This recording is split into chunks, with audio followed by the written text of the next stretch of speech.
नमस्कार, आप सभी का एक बार फिर से स्वागत है विज्ञान के सेक्टर में। क्या चीज़ के सेक्टर में? विज्ञान के सेक्टर में। तो हम लोग पढ़ चुके थे कि आखिरकार टिश्यू का प्रकार, क्या चीज़ का? टिश्यू के प्रकार को हम लोग पढ़े थे। जब टिश्यू के प्रकार हम लोग पढ़े हैं तब मेरा फ़र्ज़ बनता है और आपका भी फ़र्ज़ बनता है, हर एक प्रकार को अलग से डिटेलिंग करेंगे। यदि आप चैनल पर नए हैं तो चैनल को सब्सक्राइब करके बेल आइकन ऑल को प्रेस कर लीजिए। अध्याय 6 है जिसका नाम क्या है? ऊतक है। अब देखेंगे आगे, ये सब हमने पहले की क्लास में ओवर कर दिया है। अब इसके बारे में जो भी प्रकार के बारे में बातें किया गया है उनको पढ़ना हमको बहुत ज़्यादा ज़रूरी हो गया है। इस सारा डिटेलिंग हम लोग ने पहले ही कर चुका है। ये जो भी डिटेलिंग है इसके बारे में, प्रकार, अस्थायी, ऊतक है। अब क्या है कि हम लोग बारीकी से हर एक चीज़ों को अब देखना शुरू करते हैं। आखिर आ गया पहला टॉपिक, क्या है? अस्थायी ऊतक। क्या है? अस्थायी ऊतक। अब उसी को हम लोग कवर करना है। क्या चीज़ है? अस्थायी ऊतक को ही क्या करना है? कवर करना है। जब अस्थायी ऊतक को कवर करना है तो वहाँ से आपको पढ़ना पड़ेगा। यदि इससे पहले का सीरीज आप नहीं देखे हैं तो उस लिंक डिस्क्रिप्शन में पहला चैप्टर का ऊतक का, उसके बारे में आप देख सकते हैं। क्या है? Permanent tissue. क्या है? Permanent tissue. याद रखिए क्या चीज़ है? Permanent tissue. परमानेंट टिश्यू का मतलब होता है अस्थाई। परमानेंट का मतलब ही होता है क्या चीज़? अस्थाई। मतलब अस्थाई ऊतक, परमानेंट टिश्यू क्या है?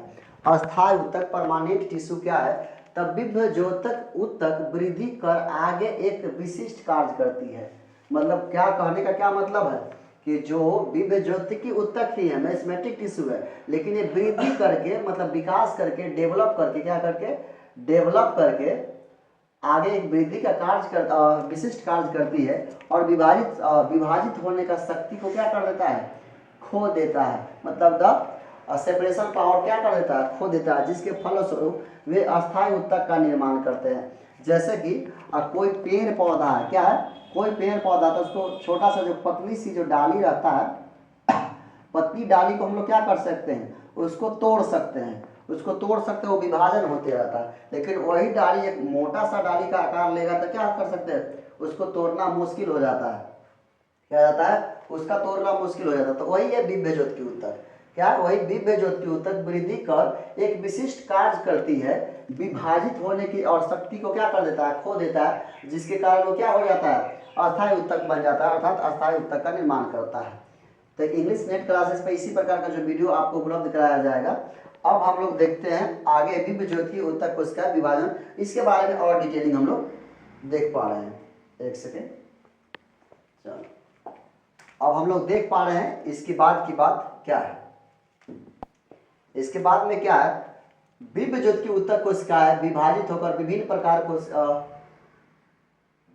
विभ्रजोतक की कोशिकाएं विभाजित होकर, क्या है? विभाजित होकर विभिन्न प्रकार की अस्थायी ऊतक का निर्माण करते हैं। मतलब विभाजित होकर जो मेस्मेटिक टिश्यू है, विभाजित होकर क्या करेगा? अनेक प्रकार की कोशिकाओं का, कैसा कोशिका? अस्थायी ऊतक कोशिका का निर्माण करता है, परमानेंट टिश्यू। यही डेवलप करके मेरिस्टेमेटिक, क्या है? मेरिस्टेमेटिक डेवलप करके क्या बनाता है? अस्थायी ऊतक, परमानेंट टिश्यू बनाता है। क्या है? परमानेंट टिश्यू बनाता है, परमानेंट टिश्यू का विकास करता है। अब इसकी परिभाषा को समझते हैं। क्या है इसका इंट्रोडक्शन? कोशिकाएं जो विभेदित होकर, कोशिकाएं जो विभेदित होकर विशिष्ट कार्य करती है, विभेदित होकर जो विशिष्ट कार्य करती है, आगे विभाजन की शक्ति को खो देती है। क्या होता है? परमानेंट टिश्यू का हम लोग जो परिभाषा देख रहे हैं, विभाजित होकर क्या चीज खो देता है? अपना शक्ति को, क्या चीज का? डिवीजन का, सेपरेशन का, क्या चीज का? विभाजित होने की शक्ति को खो देता है। इस प्रकार के ऊतक को क्या कहते हैं हम लोग? परमानेंट टिश्यू, अर्थात अस्थायी ऊतक। कहने का मतलब अस्थायी ऊतक क्या है? अस्थायी ऊतक में क्या चीज खो देता है? Loss of separation power, loss of separation या डिवीजन। क्या है? डिवीजन को क्या कर जाता है? भूल जाता है, मतलब नहीं हो पाता है डिवीजन। इसके बाद क्या है? Develop form of meristematic. क्या चीज का विकसित रूप है? विभाजक का, क्या है? विकसित रूप है। क्या चीज का? विभाजक का। अविभेदीकरण क्या है? डिफ्रेंसिएशन क्या है? डिफ्रेंसिएशन क्या है? ऊतक द्वारा विशिष्ट कार्य करने के लिए अस्थायी रूप और आकार लेने की क्रिया को क्या कहते हैं? विभेदीकरण, डिफरेंशिएशन। क्या है? डिफरेंशिएशन। क्या? ऊतक द्वारा विशिष्ट कार्य करने की अस्थायी रूप और आकार, जब वो अस्थायी रूप और आकार लेता है तो इसी चीज को क्या कहते हैं? विभेदीकरण कहते हैं। हम लोग क्या कहते हैं? विभेदीकरण। अब हम लोग बात करते हैं कि how many types of permanent tissue, मतलब अस्थायी ऊतक के कितने प्रकार होते हैं, इसी के बारे में हम लोग जानेंगे। तो जानेंगे तो बेहतरीन तरीका से आप लोग कॉपी कलम को जो नोटबुक है आप ले लीजिए और इसके साथ में हम लोग इसको लिखते रहिएगा। यदि आप निकलवाना चाहते हैं पीडीएफ तो नीचे दिए गए लिंक डिस्क्रिप्शन में है, व्हाट्सएप है, टेलीग्राम है, आप किसी भी सोशल मीडिया से इसको आप मंगा सकते हैं, आपको प्रोवाइड करा दिया जाएगा। अब आगे क्या है, एक एक प्रकार को हम लोग पढ़ते चल रहे हैं। पहला है प्रकार क्या है? सरल अस्थायी ऊतक, मतलब ऊतक के परमानेंट टिश्यू के कितने प्रकार होते हैं उसको भी देख लेते हैं। तो सबसे पहले परमानेंट टिश्यू क्या है? एक सेकेंड, परमानेंट क्या है? परमानेंट, परमानेंट के दो प्रकार। पहला क्या है? Simple permanent. क्या है? सिंपल परमानेंट मतलब सरल अस्थायी ऊतक। दूसरा क्या है? Complex permanent. क्या है? कॉम्प्लेक्स मतलब जटिल अस्थायी ऊतक। तो ये अस्थायी ऊतक के प्रकार है। किसका प्रकार है? अस्थायी ऊतक के प्रकार है। सरल अस्थायी ऊतक नाम से ही है, सिंपल सरल अस्थायी ऊतक। कॉम्प्लेक्स का मतलब जटिल अस्थायी ऊतक। क्या है? जटिल अस्थायी ऊतक क्या है? तो पहला टॉपिक क्या है? सरल अस्थायी ऊतक। इसको हम लोग कवर करते हैं सिंपल परमानेंट टिश्यू। पहले ही लिखवाए हैं कि सिंपल परमानेंट टिश्यू एक ही प्रकार के क्या है? एक ही प्रकार की कोशिकाओं का बना होता है, एक जैसा दिखाई देता है। इस प्रकार के ऊतक को क्या कहते हैं?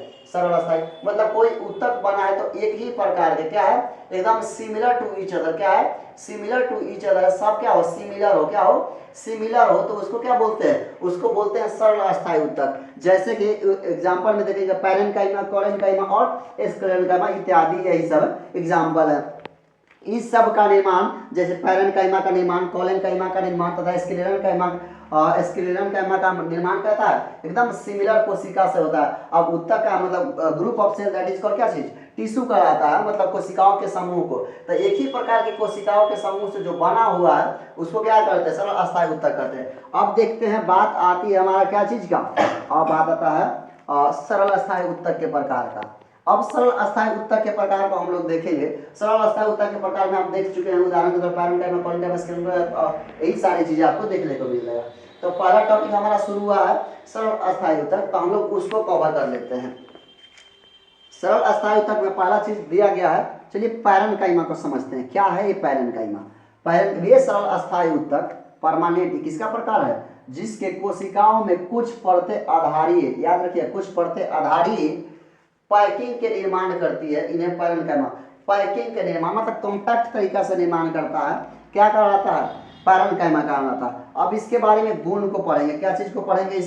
इसके गुण को पढ़ेंगे। द प्रॉपर्टीज ऑफ या फीचर ऑफ क्या चीज? और पैरेन्काइमा। चलिए अब आगे की हम लोग और देखते हैं आखिरकार क्या है फीचर, इसके बारे में क्या है, इसका गुण क्या है, प्रॉपर्टीज क्या है, इसी के बारे में हम लोग को पढ़ना है। अब क्या है, पहला जब कैरेक्टर की बात आता है, प्रॉपर्टीज की बात आता है, फीचर के बात आता है, तो देखिए गुण में पहला क्या है? यह पतली कोशिका, सबसे पहले आराम से एकदम पढ़ेंगे। यह पतली कोशिका भित्ति वाली सरल कोशिकाओं का बना होता है। मतलब जो एक कोशिका होता है उसका कैसा होता है? थीन सेल वाल। कैसा होता है? थीन सेल वाल। थीन सेल मतलब पतला कोशिका भित्ति होता है। कैसा होता है? पतला कोशिका भित्ति होता है। और दूसरा क्या है? यह लिविंग कोशिका होता है। क्या है? लिविंग कोशिका मतलब क्या है? जीवित सेल। क्या है? Living cell. लिविंग सेल मतलब जीवित कोशिका होता है। कैसा होता है? जीवित कोशिका। यह प्रायः बंधन मुक्त होता है, इसमें किसी भी प्रकार का बॉन्ड नहीं होता। क्या होता है? ये बॉन्डलेस होता है। कैसा होता है? बॉन्डलेस होता है। कौन? पैरेन्काइमा की बात किया जा रहा था। ये हमेशा क्या है? सिंपल होता है, मतलब किसी प्रकार का बॉन्ड नहीं होता है।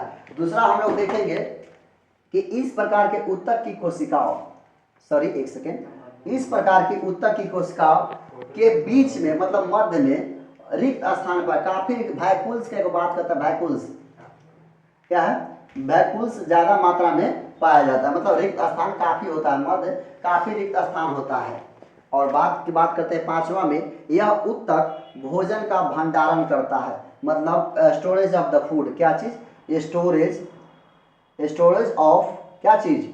फूड, या भोजन का संचित करता है, भोजन का भंडारण करता है। पौधों में यह सहायता प्रदान करता है। क्या चीज? और यह पौधों में क्या करता है? सहायता प्रदान करता है। अब बात करेंगे सबसे अंतिम गुण के बारे में, छठा नंबर है जड़ एवं तनों की, एक सेकेंड, जड़ एवं तनों की पैरेन्काइमा पोषक, याद रखिए यहाँ पे ऊतक नहीं है, पैरेन्काइमा ऊतक नहीं है, यहाँ पोषक है। पैरेन्काइमा पोषक तत्व और जल की भी भंडारण करती है, मतलब खाना के साथ साथ, भोजन के साथ साथ पोषक तत्वों का भी भंडारण करता है, जल की भी भंडारण करता है। कौन? पैरेन्काइमा। पैरेन्काइमा। अब देखते हैं क्या चीज, पैरेन्काइमा ऊतक के प्रकार। How many types of parenchyma tissue, क्या है? Parenchyma tissue. अब इसके अगला जो है पैरेन्काइमा का क्या प्रकार हो सकता है उसके बारे में हम लोग देख पा रहे हैं। पैरेन्काइमा का पहला प्रकार है, पैरेन्काइमा का पहला जो प्रकार किया गया है, पहला है कॉलेरेन्काइमा। क्या है? कॉलेरेन्काइमा। क्या है? कॉलेरेन्काइमा। अब कॉलेरेन्काइमा को समझ पाए, कुछ अन्य पैरेन्काइमा मतलब अलग प्रकार के पैरेन्काइमा जिसमें क्लोरोफिल पाया जाता है, मतलब पेड़ पौधा की बात है, क्लोरोफिल कितना में पाया जाता है? पेड़ पौधा में पाया जाता है, और यह प्रकाश संश्लेषण की क्रिया करती है, मतलब प्रकाश संश्लेषण मतलब फोटोसिंथेसिस करती है। क्या करती है? फोटोसिंथेसिस। फोटोसिंथेसिस, फोटोसिंथेसिस करती है, फोटोसिंथेसिस करती है। ऐसे पैरेन्काइमा को क्या कहते हैं? कॉलेरेन्काइमा कहते हैं, कॉलेरेन्काइमा कहते हैं। मतलब ये किसका प्रकार है? ये पैरेन्काइमा के प्रकार, लेकिन जो क्या है? डिफर है, differ from other, each other, differ from each other because of present of क्या चीज? क्लोरोफिल। क्या चीज की उपस्थिति में? क्लोरोफिल, जिसमें पाया जाता है फोटोसिंथेसिस एकदम होना अनिवार्य रूप से है। अब दूसरा पढ़ेंगे इसके बारे में, किसके बारे में? पैरेन्काइमा का जो प्रकार है, दूसरा प्रकार है वो है एरेन्काइमा। क्या है? एरेन्काइमा। तो चलिए हम लोग लिखते चल रहे हैं, नोट करते रहिएगा। अब वीडियो को रोक करके नोट करते रहिए, स्किप कीजिएगा तक, बिकॉज ऑफ टाइम का लैप्स होने के चलते आपके समय को ध्यान रखते हुए वीडियो को थोड़ा सा तेजी में बनाया जाता है ताकि आपको किसी भी प्रकार का दिक्कत ना हो, आपको ज़्यादा समय मोबाइल स्क्रीन पर बिताना ना पड़े। यदि पीडीएफ चाहिए तो आपको पीडीएफ भी प्रोवाइड करा दिया जाएगा। दूसरा है एरेन्काइमा। क्या है? एरेन्काइमा। ये देखो, ARENCHYMA। क्या है?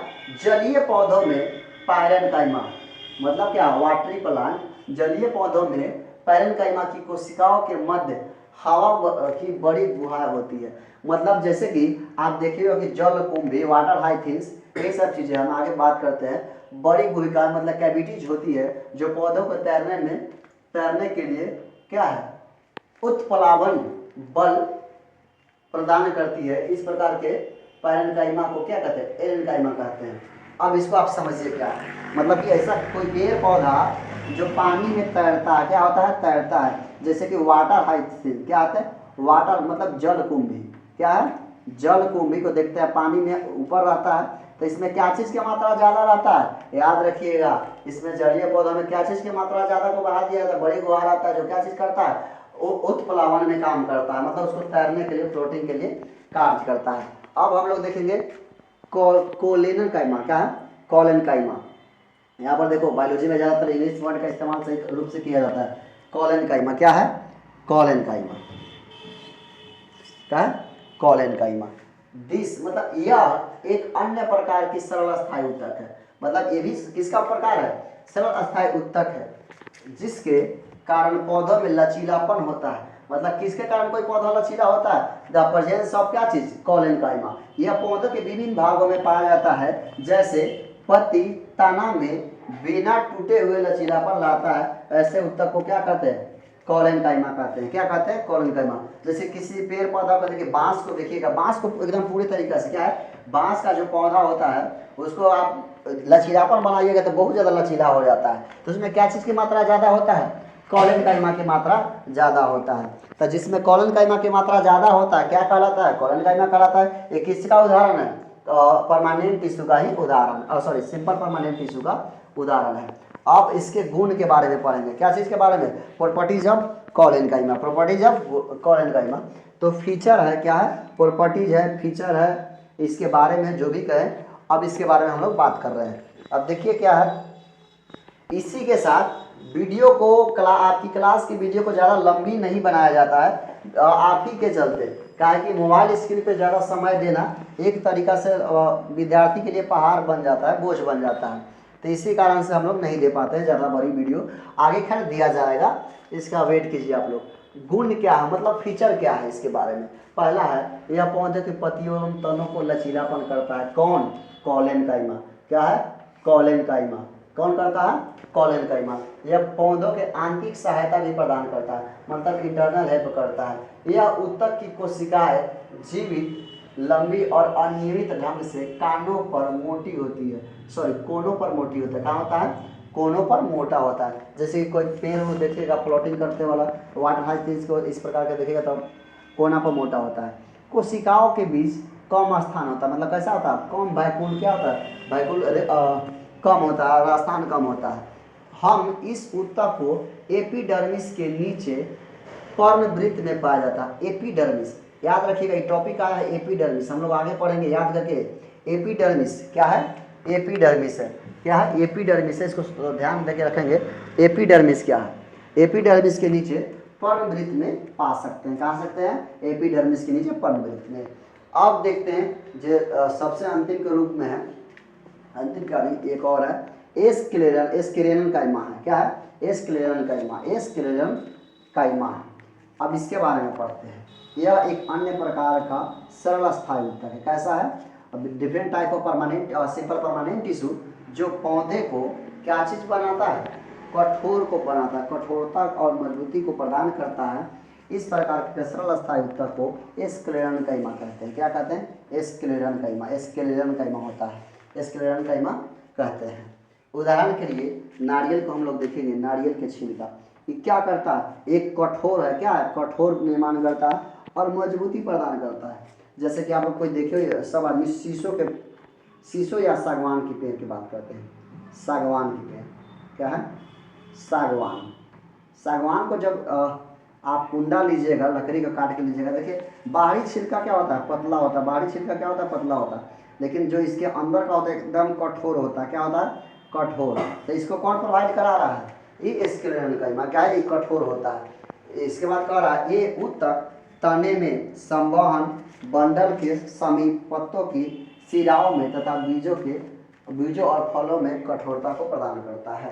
क्या है? कठोरता को प्रदान करता है। यही चीज़ है, या उपस्थित रहता है उसमें, ये उपस्थित रहता है।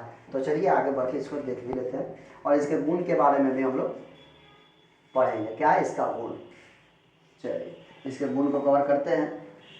गुण क्या है? इस ऊतक की कोशिकाएं मृत होती है। ये कैसा सेल होता है? मतलब डेड सेल होता है। कैसा होता है? डेड सेल होता है। क्या होता है? डेड सेल होता है। क्या होता है? डेड सेल होता है। कह रहा है ये लंबी एवं पतली होती है। क्या है? लंबी एवं पतली होती है, क्योंकि ये ऊतक भित्ति के लिग्निन के कारण मोटी होती है। ऊतक की भित्ति क्या चीज के कारण? लिग्निन के। याद रखिएगा ये सब टॉपिक, लिग्निन के कारण मोटी होती है। क्या होता है? ये भित्ति अपराई इतनी मोटी होती है कि कोशिकाओं के भीतर कोई आंतरिक स्थान नहीं होता है। मतलब इतना कॉम्पैक्ट होता है कि 1% कोशिका के बीच में क्या नहीं रहता?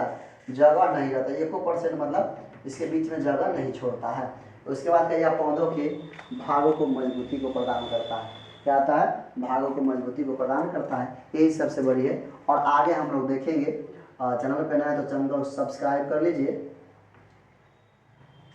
और बेल आइकन ऑल को प्रेस कर लीजिए। सारा चीज़ यहीं पे हम लोग आपको प्रोवाइड करने की कोशिश करेंगे और करेंगे भी। तब तक के लिए जय हिंद, जय भारत।